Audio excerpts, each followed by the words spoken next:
ایک قربانی کے نصاب کی وضاحت کر دیں، کتنے نصاب پر قربانی واجب ہے؟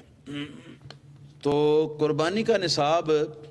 جو ہے یہ زکوٰۃ کے نصاب سے یہ مختلف ہے، قربانی کا اور فطرانے کا نصاب۔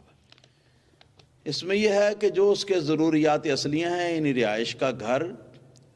اور سواری کرنے کے لیے جو بھی چیز اپنے پاس موجود ہو، موٹر سائیکل ہے یا بائیسیکل ہے یا کار ہے یا کوئی چیز بھی ہے، پہننے کے کپڑے جو کہ استعمال ہونے میں آتے ہیں، اور اسی طرح گھر کا خانہ داری کا وہ سامان کہ جو سامان گھر کے اندر استعمال ہوتا رہتا ہے، سال میں کبھی کبھار استعمال ہو جاتا ہے۔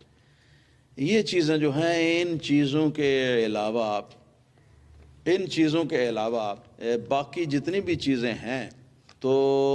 ان چیزوں کی مالیت جو ہے وہ اگر چاندی کے 52.5 تولے چاندی کی قیمت کے برابر ہو جائے تو ایسے شخص پر قربانی جو ہے وہ واجب ہے کہ وہ قربانی دے، اگر نہ دے گا تو وہ سخت گناہ گار ہوگا۔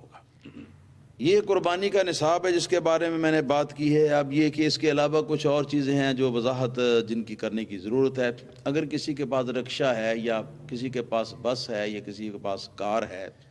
اور اس کو وہ رینٹ پر چلاتا ہے، کرائے پر چلاتا ہے، چاہے خود چلاتا ہے یا کسی دوسرے شخص کو دیا ہوا ہے کہ تم کرائے پر چلاؤ تو مجھے اس کا ٹھیکہ اتنا دے دیا کرو، یا یہ کہ مجھے اتنا حصہ دے دیا کرو، تو اس قسم کی جو سواریاں ہیں وہ چونکہ پیسے کمانے کا چونکہ ذریعہ ہے، مشین ہے پیسہ کمانے کی، تو پیسہ کمانے کے آلات ہیں، تو ان چیزوں کی قیمت جو ہے نا وہ نصاب کے اندر نہیں ڈالی جائے گی، بلکہ جو ان کی آمدنی بچی ہوئی موجود ہو گھر میں تو وہ نصاب میں ڈالی جائے گی۔ اس طرح کوئی کارخانہ دار یا کوئی فیکٹری والا ہے تو اس کی فیکٹری کے اندر جو مشینری ہے یا فرنیچر جو کہ فیکٹری کے اندر استعمال کیا جاتا ہے اور وہ بیچنے کے لیے نہیں رکھا ہوا، تو اس کا بھی اس میں شمار نہیں ہوگا، بلکہ اس کے علاوہ جو مال فیکٹری میں تیار ہوتا ہے، جتنا تیار مال ہے اس کی جو موجودہ ویلیو ہے اس کے مطابق اس کا حساب لگایا جائے گا، اور جتنا خام مال رکھا ہوا ہے جو ابھی تیار کرنے والا ہے، خام مال رکھا ہوا ہے، ہاں جی، خالی لکڑی کی شکل میں یا خالی کپڑے کی شکل میں یا خالی چمڑے کی شکل میں یا خالی مطلب ہے کہ وہ لوہے کی شکل میں یا جس بھی شکل میں، تو اس کی بھی ویلیو لگائی جائے گی، ہاں جی، جو اس وقت کی اس کی ویلیو ہوگی اس کے مطابق اس کے پیسے جو ہیں ان کی قیمت جو ہے وہ بھی نصاب کے اندر ڈالی جائے گی۔ اسی طرح اگر کسی کے پاس مکان ہے 1 یا 2 یا 3 رہائش کے لیے، اور ان مکانوں کے اندر وہ سال بھر میں کبھی کبھی رہائش کرتا ہے، تو ایسے مکان جو ہیں وہ بھی اس میں نہیں ڈالے جائیں گے نصاب کے اندر، بلکہ وہ بھی اس کی جو حوائج اصلیہ ہیں ان کے اندر وہ شامل ہوں گے۔ لیکن اگر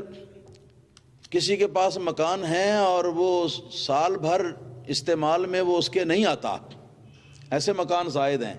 تو وہ مکان جو ہیں ان کی مالیت جو ہے نا وہ ڈالی جائے گی نصاب کے اندر۔ لیکن اگر کسی نے اپنے فالتو مکان یا اپنی دکانیں ہیں تو وہ اگر کسی شخص نے کرائے پر دی ہوئی ہیں